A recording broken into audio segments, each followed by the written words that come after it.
Sturgeon's law dictates that 90% of everything is trash, but as a certified internet professional, it has become clear to me that this law is incorrect. In reality, 100% of everything is trash, and it comes down to deciding which trash suits you the best. So with the 2015 winter season of anime coming to a close, I decided it would be a good idea to see what trash this winter had to offer.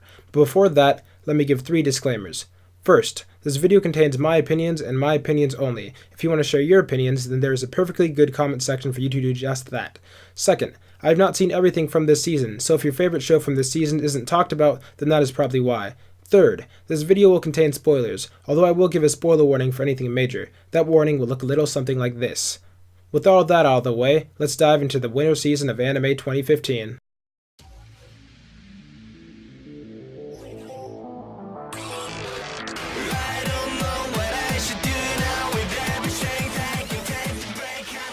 What better way to start this off than with a dance number from our main character Kyoma, a ninja super warrior who is too cool for the advanced technology of his time. Although I can understand where he's coming from, as the main source of energy from his world comes from super batteries known as coils. These coils channel energy from the 4th dimension. Yes, the 4th dimension. Even after watching the entire series, I'm not quite sure how these coils work, as the explanation the show gives us just leaves me even more confused. So in an effort to get a better grasp of this 4th dimension, I consulted the internet.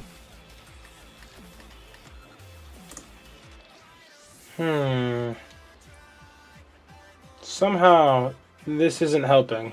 The supervision of these coils can lead to some pretty dangerous scenarios, which Kyoma and his crew have to stop.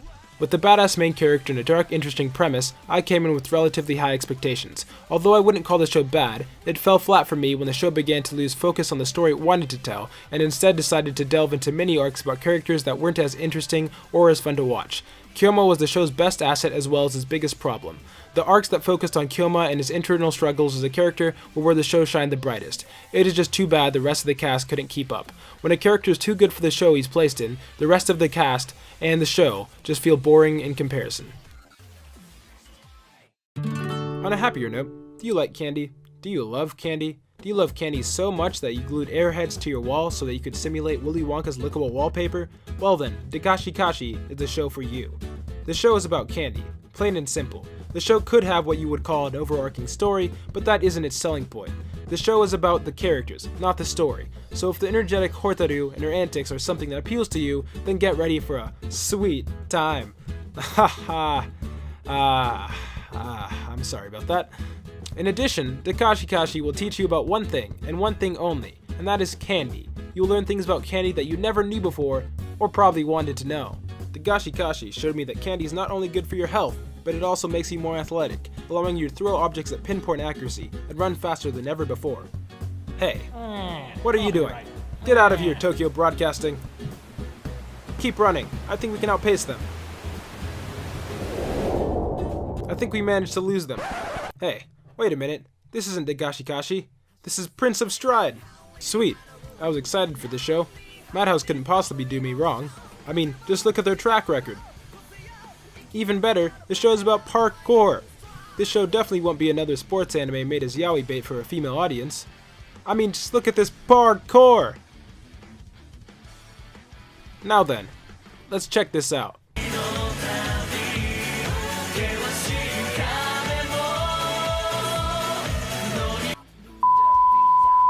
Well, here we go again.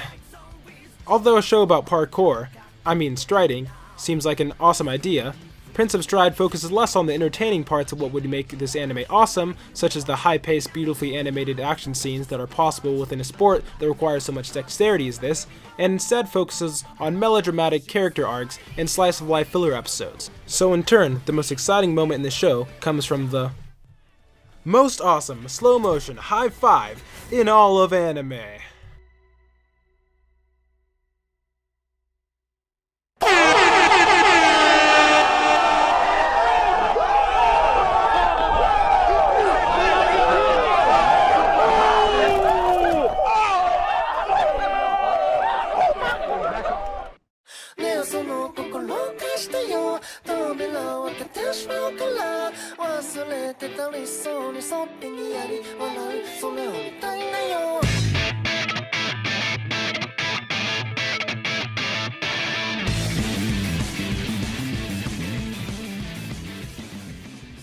You might be thinking, wow, What a bad transition. Instead of having a creative segue, you just resorted to playing the opening like you did with Dimension W.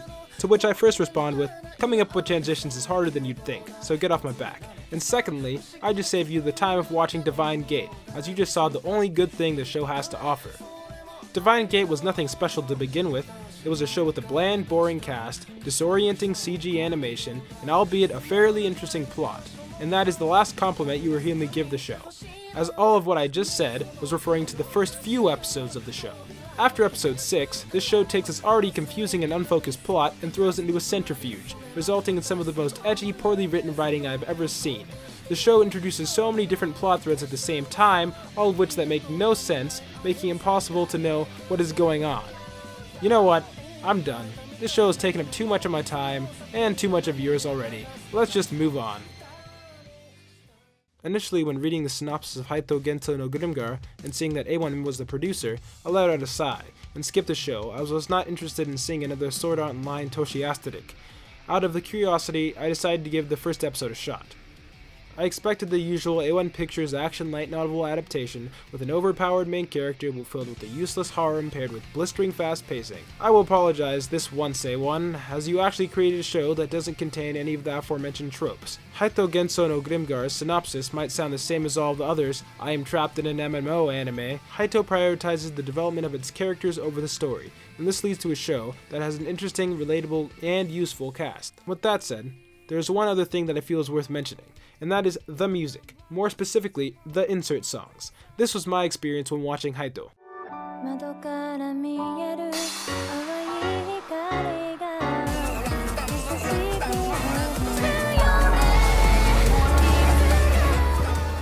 Although I might be exaggerating just a bit, some of this show's insert songs can feel extremely out of place and distracting.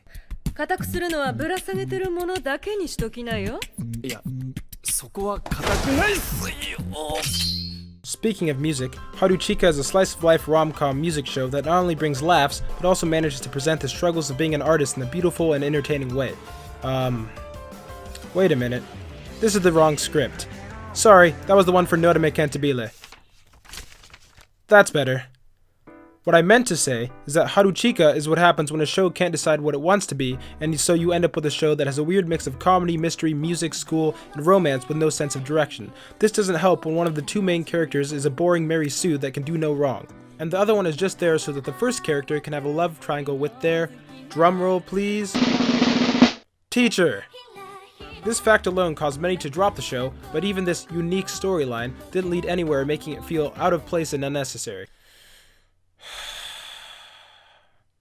Oh, Kyoto Annie, how far you have fallen.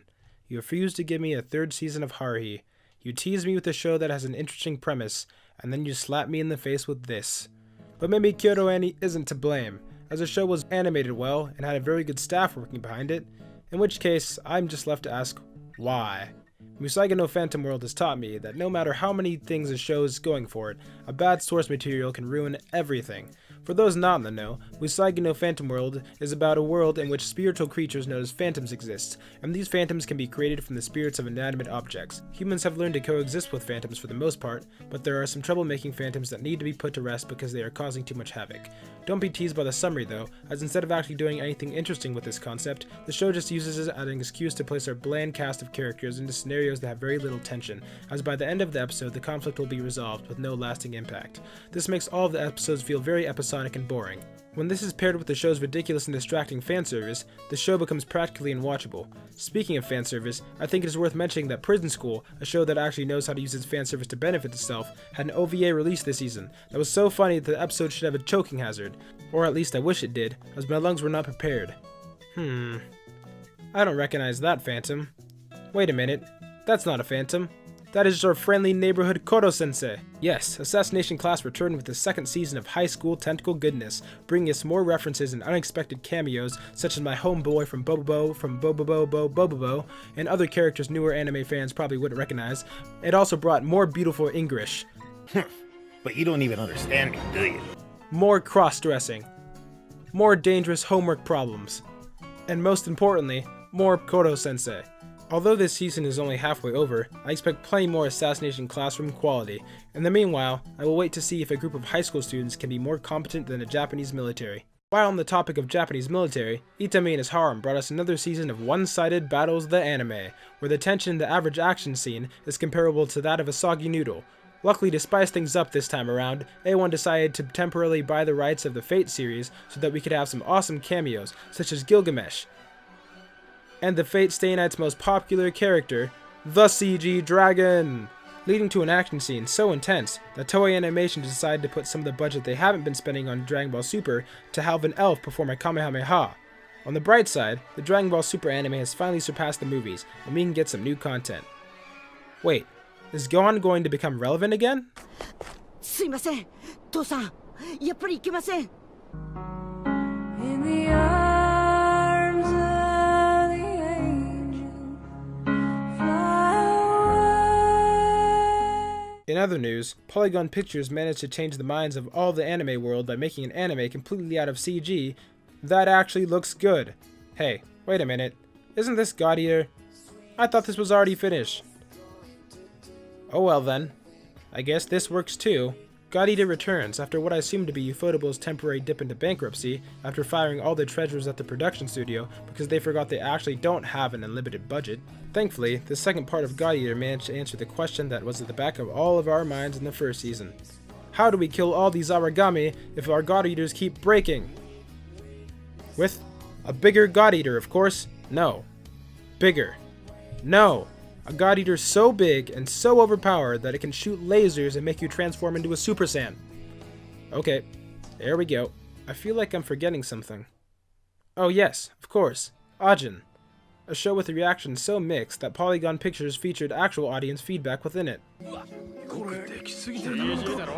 I believe once you get past the sometimes choppy and distracting CG animation, Ajin is actually one of the most engaging shows this season, giving us a story about immortal humans known as Ajin and their struggle to live in a world that is determined to hunt them down. My favorite thing about this show is that it doesn't try to make you side with the humans or the Ajins, as both sides have equally crazy methods of achieving their goals. This is partially due to the fact that viewers are left to decide if they want to side with Sato, the Black Lives Matter activist psychopath who falls off skyscrapers for fun, or Nagake, a sociopath who recently discovered he was an Ajin by getting hit by a truck who knocks old ladies off of bikes with no remorse.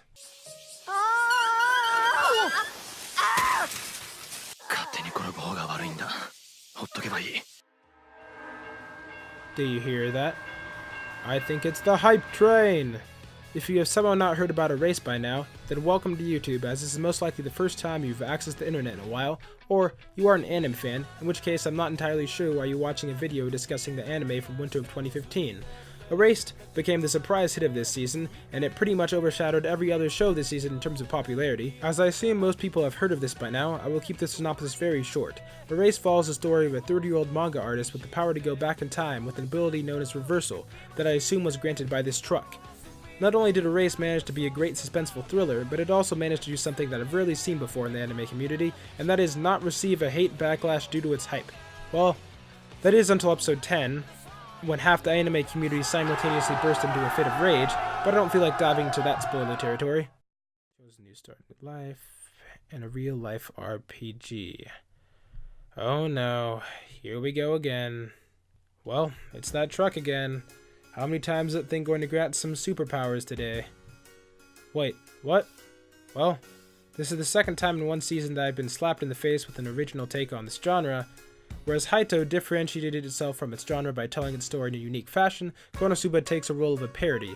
The show constantly breaks tropes that you come to expect from this type of show, giving us some of the most spectacular abilities you could expect from a main character, such as a thief skill that needs to be shouted at the person you are targeting.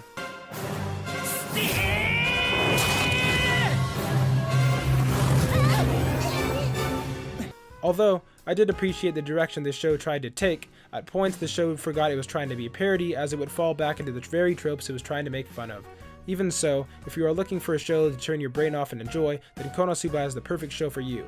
It has also had a second season confirmed, so that's a plus. Wait, is that the hype train again? But Erased already passed. What's going on? Oh man, I'm excited. It's probably going to be one of the most action-packed, adrenaline-pumping shows of the year.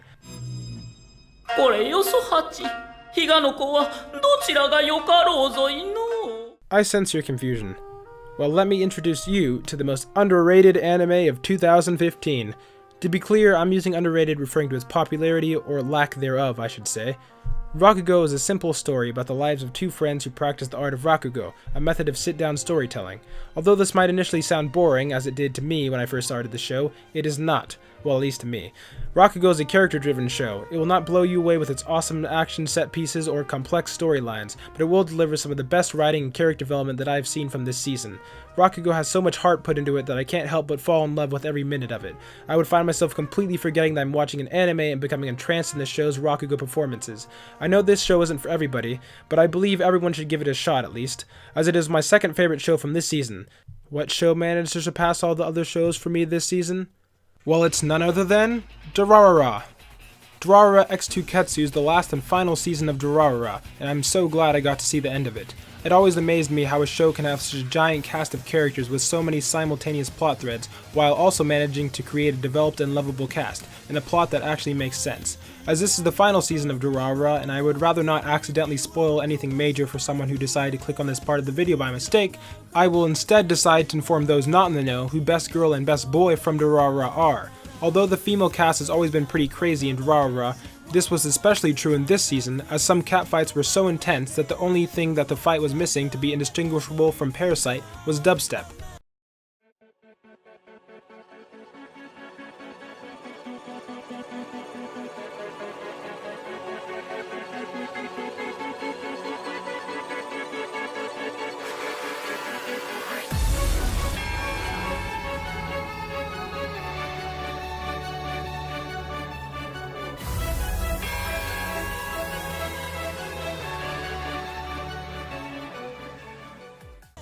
This makes the choice fairly easy, as the least crazy female out of the cast goes to the least human female in the cast, and that is Celti.